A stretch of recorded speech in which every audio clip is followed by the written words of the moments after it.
بسم اللہ الرحمن الرحیم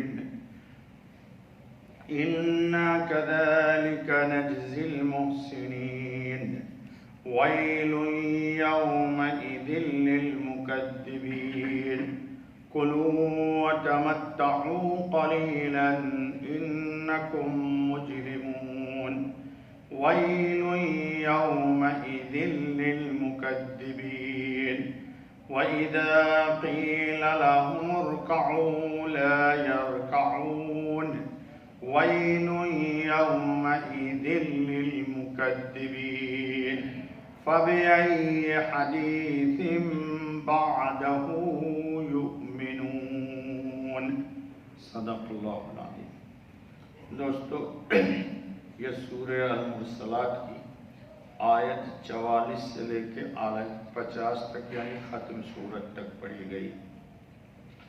پیچھے تذکرہ ہوا ہے کہ جو لوگ اللہ رب العالمین کو اپنا رب اور حضرت خاتم النبی محمد الرسول اللہ صلی اللہ علیہ وسلم کو آخری نبی ہونے کی حیثیت سے نبی اور رسول تسلیم کرتے ہیں اور اللہ کی کتاب اور حضرت خاتم النبی علیہ الصلاۃ والتسلیم کی ہدایات پر عمل کرتے ہیں، تو اللہ رب العالمین قیامت کی ہولناکی میں جہاں کوئی کسی کا مددگار قطعاً نہیں ہوگا، اس وقت اللہ رب العالمین ان کو سکون و عافیت کی زندگی عطا فرمائیں گے۔ انا کذالک نجزی المحسنین، ہم یوں ہی دیتے ہیں بدلہ نیکی والوں کو، یعنی جو لوگ دنیا میں اللہ کی مان کر اور اللہ کو مان کر، رسول کو مان کر، رسول کی مان کر زندگی گزارتے ہیں، اللہ رب العالمین قیامت میں ان کو اس کی جزا دے گا، ٹھیک ہے؟ اور جو نہیں مانتے ان کو کیا دے گا؟ سزا۔ اس صورت میں 10 بار آیا ہے ویل یومئذ للمکذبین، خرابی ہے اس دن جھٹلانے والوں کی۔ اللہ کو جھٹلایا، رسول کو جھٹلایا، تفصیل گزر چکی۔ جو دنیا میں مسلمانوں سے کہا کرتے تھے کہ اگر مرنے کے بعد دوسری زندگی ہے، اول تو مانتے نہیں تھے، مشرکین کہتے تھے کہ اگر زندگی ہے تو وہاں بھی ہم تم سے اچھے رہیں گے۔ اب ان کو عیش میں اور اپنے کو تکلیف میں دیکھ کر اور زیادہ قیامت کے دن جلیں گے اور ذلیل و رسوا ہوں گے۔ ایک بات یاد رکھنی چاہیے کہ دنیا نہ ایمان کے جزا کی جگہ ہے، نہ دنیا میں ممکن ہے ایمان کی جزا، اور کفر کی سزا کی بھی جگہ دنیا نہیں ہے، نہ یہ جزا کی جگہ ہے نہ یہ سزا کی جگہ ہے۔ لوگوں کو دھوکہ لگ جاتا، دھوکہ یہ لگ جاتا کہ بے ایمان ہے، اللہ کو نہیں مانتا، رسول کو نہیں مانتا، اور کر کی زندگی میں ہے۔ آگے آ رہا ہے، اللہ کہتے ہیں کلوا وتمتعوا قلیلا انکم مجرمون، کھا لو اور برت لو، یعنی کھاؤ پیو تھوڑے دنوں، بے شک تم گناہگار ہو۔ اللہ کیا کرے کہ جو مجرم ہیں ان کو کھا لینے دو، پی لینے دو، اس لیے کہ یہ دنیا اہل ایمان کے لیے آزمائش کی جگہ ہے اور کفر کے سزا کی جگہ نہیں ہے۔ آپ کو یعنی اہل ایمان کو جہاں اللہ جنت دیں گے، وہاں بے ایمانوں کو ایک گھونٹ پانی بھی نصیب نہیں ہوگا جی۔ تو ان کی جنت میں آپ تو ماشاءاللہ اچھے کپڑے بھی پہن رہے ہیں، برانڈڈ جوتا اور ساکس بھی پہن رہے ہیں جی، اور نہ معلوم انگنت لاتعداد نعمتیں استعمال کر رہے ہیں جی۔ تو ان کی جنت سے آپ لطف اندیز ہو رہے تھے، اس کو تو نہیں دیکھا آپ نے، اور آپ کی جنت میں تو ان کو کچھ بھی نہیں ملے گا۔ تو اللہ کرے ان کو کھا پی لینے دو، موج مستی کر لینے دو۔ انہوں نے کیا سمجھا ہوا ہے کہ کالا ناگ گلے میں لپٹا ہوا ہے، یہ سمجھ کر کے یہ ہمیں نفع دے گا، یہ کسی نہ کسی دن ڈسے گا۔ اللہ کا عذاب ضرور آئے گا، لیکن اس کے لیے وقت ہے، چند روزہ مہلت ہے۔ یہ خطاب مکذبین کو ہے کہ چند روز اور مزے اڑا لو، آخر یہ کھایا پیا بری طرح نکلے گا، کیونکہ تم اللہ کے مجرم ہو جس کی سزا حبس دوام یعنی جنت میں ہمیشہ، جہنم میں ہمیشہ ہمیش کی قید اور عذاب علیم کے سوا کچھ نہیں۔ تو گویا کلو و تمتعو، کھاؤ اور پیو، فرمانا ایسا ہوا جیسے ایک مجرم کو جس کے لیے پھانسی کا حکم ہو چکا ہو، پھانسی سے دینے سے پہلے کہہ دیتے ہیں کہ کوئی خواہش ہو تو ظاہر کرو تاکہ اس کو پورا کرنے کی کوشش کی جائے۔ تو یہ پوچھنا ان سے یہ ان کے لیے اعزاز نہیں ہے، تو اللہ مجرم کو کرے کھا پی لے۔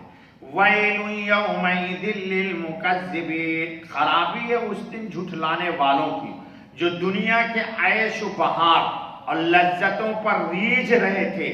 یہ خبر نہ تھی کہ جس چیز کو پھولوں کا ہار سمجھ کر گلے میں ڈال رہے ہیں وہ تو کالا نام ہے، یہ کھانا پینا فائدہ نہیں ہوگا۔ اب اگلی جو آیت آ رہی ہے وہ ایک خاص واقعے کی طرف ہے جی۔ ابن منذر نے مجاہد کی روایت سے بیان کیا کہ رسول اللہ خاتم النبی صلی اللہ علیہ وسلم نے بنی ثقیف کے نمائندوں کو ایمان لانے اور نماز پڑھنے کا حکم دیا۔ تو انہوں نے کیا کہا؟ کہا کہ ہم نماز نہیں پڑھیں گے۔ کیوں؟ کہ یہ جو آپ کہتے ہیں رکوع کرنا، سجدے میں اپنے منہ کے بل گر جانا، ناک کو پیشانی کو مٹی پہ رکھ دینا، ہم لوگ رئیس لوگ ہیں جی، ہم لوگ اور یہ ذلت کا کام ہے، ہم کو مناسب نہیں رہتا رکوع کرنا یا سجدہ کرنا۔ تو اللہ نے کہا اچھا، اللہ کے سامنے تم جھکنے کو ذلت سمجھ رہے ہو تو یہ عزت ملنی ہے، رکوع کرنا اور سجدہ کرنا ذلت کا دن تو قیامت کا ہے، ٹھیک ہے۔ وَإِذَا قِيلَ لَهُمُ ارْكَعُوا لَا يَرْكَعُونَ، اور جب کہیے ان کو کہ جھک جاؤ نہیں جھکتے، یعنی نماز نہیں پڑھتے۔ تو نماز نہ پڑھنا کس کی صفت ہوئی؟ مکذبین کی صفت ہوئی، جنہوں نے اللہ کے رسول کو جھٹلایا، اللہ کو جھٹلایا، نماز کو پامال کیا۔ اب بتاؤ آج کل مسلمان بھی وہی کر رہے جو وہ کر، اب پھر بھی نام ہے رجسٹر میں کہ ہم میونسپلٹی کے رجسٹر میں مسلمان ہیں، اور ویسے مسلمان مارے جائیں تو آپ کو دکھ ہوتا ہے مسلمان مارا گیا، ارے تو ایک وقت کی نماز ہی نہیں پڑھتا تھا۔ قرآن فرق بیان کر رہا ہے کہ بے نمازی مکذب ہے، جھٹلا رہا ہے، اور مؤذن کہتا ہے ادھر آ، وہ کہتا نہیں میں ادھر جا رہا ہوں، لے نہیں کہتا ہے مؤذن حی علی الصلاۃ آؤ ادھر، حی علی الفلاح وہ کہتا ہے نہیں بابا آئی گو مارکیٹ، لے۔ اب پھر چاہتا ہے کہ اللہ تعالیٰ موٹی موٹی پراٹھے اور زبردست تہ لگی ہوئی گھی کی بریانیاں کھلائیں، اللہ سے اچھی امید لگائے ہوا ہے اور اللہ تعالیٰ کے حکم کو پامال کر رہا ہے، یعنی نماز میں یا اللہ کے عام احکام کے سامنے نہیں جھکتا۔ اس شان نزول کی بنا پر اس جملہ میں بے ایمانوں کی مذمت کی گئی ہے کہ تم مجرم ہو، تم کو نماز کے لیے بلایا جاتا ہے تو تم نماز نہیں پڑھتے۔ ان لوگوں کے لیے ویل ہے جنہوں نے جھٹلایا اور نماز کو بلایا گیا تو نماز کے لیے نہیں آئے۔ وَيْلٌ يَوْمَئِذٍ لِّلْمُكَذِّبِينَ، اس دن پچھتائیں گے کہ دنیا میں احکام الہی کے سامنے کیوں نہ جھکے، وہاں سر جھکاتے تو آج یہاں سر بلند ہوتے۔ الحمدللہ ہم یہاں سجدہ کرتے ہیں تو یہ عزت کہاں ملے گی؟ رب العزت کے پاس۔ اب آخری آیت، فَبِأَيِّ حَدِيثٍ بَعْدَهُ يُؤْمِنُونَ، اب کس بات پر اس کے بعد یقین لائیں گے؟ یعنی قرآن سے اچھا کلام نہیں، خیر الکلام، اور نبی پاک حضرت محمد خاتم النبی صلی اللہ علیہ وسلم سے افضل کوئی نبی و رسول نہیں۔ تو اللہ کہتے ہیں کہ افضل کلام پر تو ایمان نہیں لایا، افضل الرسول پر تو ایمان نہیں لایا، اللہ کی وحدانیت پر ایمان نہیں لایا، تو اب تو کس کی بات پر یقین کرے گا؟ قرآن تو اتنا شیریں ہے، اتنا اس میں حلاوت ہے کہ انسان کے دل کو کھینچ لیتا ہے۔ حضور نے فرمایا کہ کسی کا دل سخت ہو نا، نماز روزہ حج زکات کو ماننے کو تسلیم نہ ہو، کچھ مت کرے وہ، بس صرف قرآن کریم کی تلاوت کرے۔ اب فرمایا یتیم کے سر پر ہاتھ پھیر دیا کرے، دل نرم ہو جائے۔ اللہ ہمارے دلوں پر نرم کر دے۔ یعنی قرآن سے بڑھ کر کوئی چیز نہیں۔ ہو گیا وقت جی؟ چلو ہو گیا تو سورت بھی مکمل۔